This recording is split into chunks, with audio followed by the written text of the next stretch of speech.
Hi everyone, I'm going to talk about language learning apps and programs that they have out there. There's a lot of programs out there. I don't like to bad talk anybody that's got a program out there. Maybe just some pros and cons of various programs. So I've tried a lot of gimmicky ones that make big promises online. I've tried those programs. Those are largely ineffective. I would say if somebody's selling a program and I've invested in it, it's not really had any effect on me. Duolingo is nice because it's consistent and motivates you to keep your streak up. It motivates you to go over some basic phrases. One of the bad effects of Duolingo is that they're the same phrases over and over again, and they're not really useful when you're making a conversation. If I was going to go and be a tourist in China, that might help. But I was trying to have conversations. I'm trying to have conversations about life, and it just doesn't really work.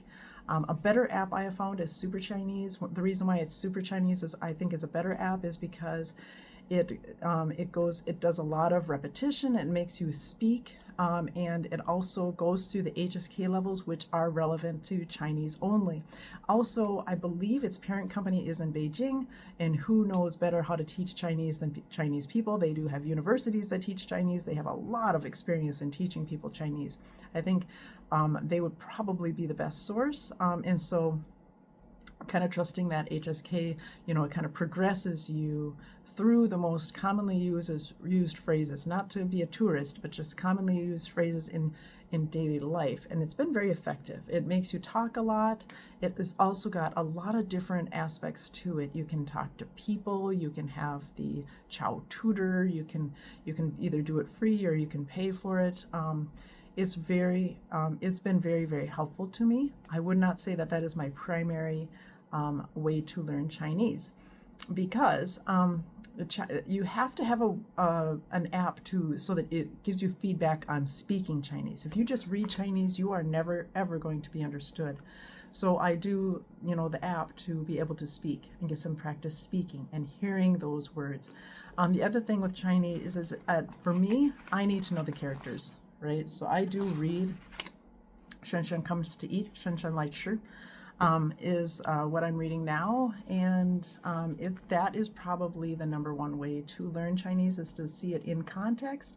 It's a way of temporary immersion, because you're actually using it. You're imagining these scenarios in your mind as you're learning the language, and just so I will learn some of it. I used to learn it and then go back and read it. Now I'm just learning it and moving forward. So if I learn a word, if I come across a word that I don't know, I write it down, and then I move on until I've written down the word, the characters in Chinese, the pinyin, and then the American translation or the English translation. And then so I spend a few minutes doing that. And then the next is to review the words that I learned today and the words that I've learned in prior periods. And so that's been my way of doing it lately. I'm not fluent, but hopefully someday I will be. But it's a fun hobby at the end of the day. It's something that keeps my mind moving. And they say, it's one of the ways to offset dementia is to learn a foreign language, and Chinese is a really good way to learn how to learn, because you have to memorize. There is no way to really learn Chinese through intuition or gathering the meaning. If you're coming from English or any Latin-based language, there is no way to really learn Chinese unless you memorize. You just have to memorize, and that's how you learn. That's a way to learn very complex subjects. So it's a great brain exercise, and I just find it fun. I love Chinese movies. I love Chinese songs. I think they're very pure. I think they're very kind. I think they're just, they don't, they have such in-depth, and the storylines are so wonderful. About learning about just the morality. Every show that I watch has so many lessons about life. And I just don't find that in American shows. And I don't want to watch religion shows, because I think once you have to bring your religion in to teach a morality code, that means you probably don't have a really good moral code about just how to treat other people without anything anything else being involved. It has to be about how do you treat this person because it is good to be kind, not because of what it says in a rule book, but because it is good to be a good, kind person.